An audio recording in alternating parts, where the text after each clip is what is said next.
back in the 1970s, it was popular to ask students, even beginners who were trying to learn meditation, to sit for a very long time. And Zen Buddhists often recommend the benefits of extended periods of sitting, like all day long.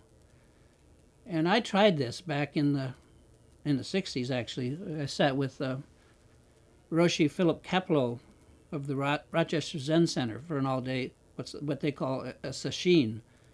It was interesting. I learned a lot about myself, but it was too long. I couldn't do that, and ultimately that's not how I learned. And this is not what I'm trying to suggest that you do here. Of course, if you love to sit for hours at a time, that's wonderful. But often beginners have a lot of trouble doing this for even more than a few minutes. Now, in the tradition of this form of meditation, even the great adepts, the great Mahasiddhas, recommend many short sessions rather than pushing yourself to longer sessions. And the reason is simple. We have to be careful not to stain our practice. We need to be careful not to stain our meditation process by forcing ourselves to do more than we actually feel like. It's really like any other kind of practice. You can get to hate it. So that's not a good idea, because then you won't do it. Of course, if we are just being lazy, we should push back a little bit when we want to throw in the towel for the day and persevere in our intention to do so. Somehow, this is a habit that we have to learn. Somewhere along the line, we actually have to learn it, or we don't learn it. However, if instead of developing like a habit of joyful, or at least neutral, sitting practice, we force ourselves to do it against our will again and again, we gradually develop antagonism against the practice itself. It's kind of a push me, pull you kind of attitude. This is not good. In fact, it's very easy to stain your practice through not wanting to do it. And the delinquency that quite naturally then arises is not a good thing. It's so that every time we think of, it's time to practice. Oh, I didn't do my practice today. A good feeling does not come to mind when we think of practice. We have poisoned our own mind stream. So, in other words, it's very, very common to stain our practice until we no longer really want to do it. And we don't, or we just do it because we want to keep up with the Joneses and think that we don't want to not be a Dharma person. But anyway, this is a serious obstacle to meditation and something that we should pay attention to. And if you have stained the process, if you stained it so already inside you have an antagonism, you don't want to practice, you need to ease off and do many, many short practices. Some of the greatest Mahasiddhas have said even the time that it takes to raise a cup and take a sip of tea, that itself is a practice if you can learn to let the mind rest or rest in that small thing. So there's a lot of hope there, but if you push it, you're going to be sorry. And I'm a good example of someone who was sorry because I tried too hard and it didn't help. I had to learn. Remember the image of holding the egg. If you hold it too tight, you break it. If you hold it too loose, it falls out. We have to actually learn, and that's the habit we're trying to let the mind rest in a natural way. Now, those of us who meditate every day, there's a bonus if we meditate even a very short session at the same time every day.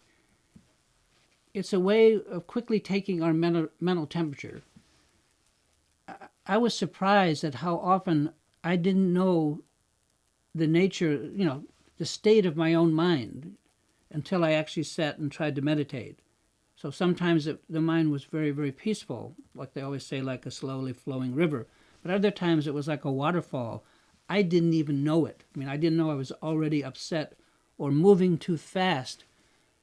And those few minutes that I would take to check my temperature, to actually try to sit, at least then I was armed. I knew that, oh my God, maybe I don't want to have that meeting with the boss today. Maybe I don't want to do this until I calm down.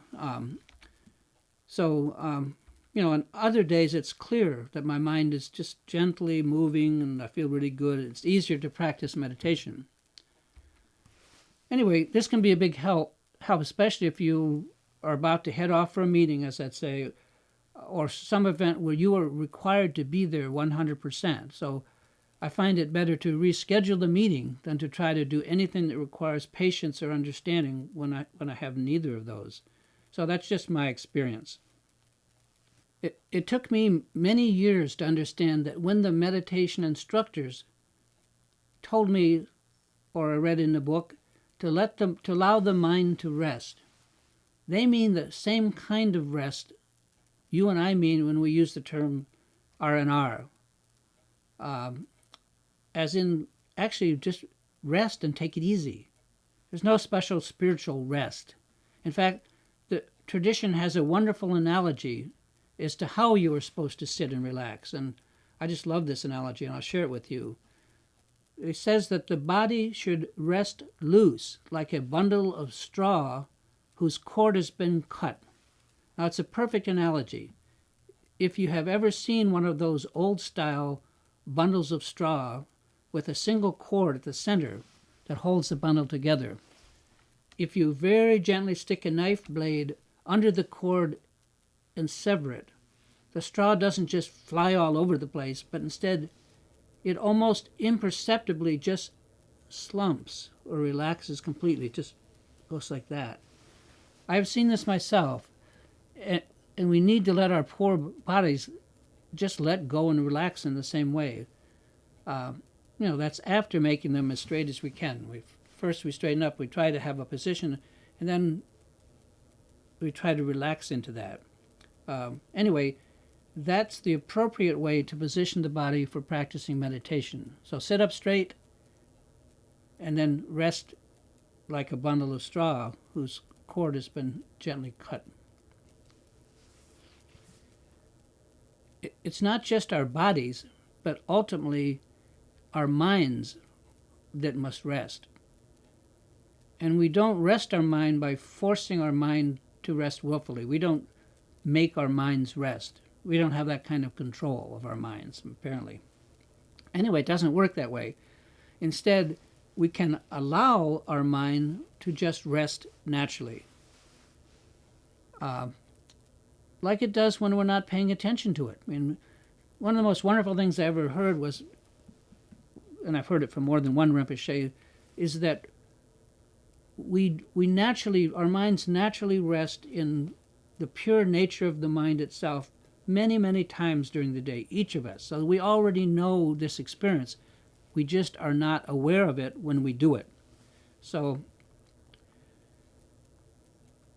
consciously allowing our mind to rest naturally is something we need to learn, and that's why we do meditation. In fact, beginning meditation practitioners soon learn that trying to get the mind to do anything at all usually backfires. It's like those little magnet dogs that I had when I was a kid that had opposing fields. Trying to push them together just made them pull apart. A great analogy that the Tibetan teachers use is that of a bird in a cage.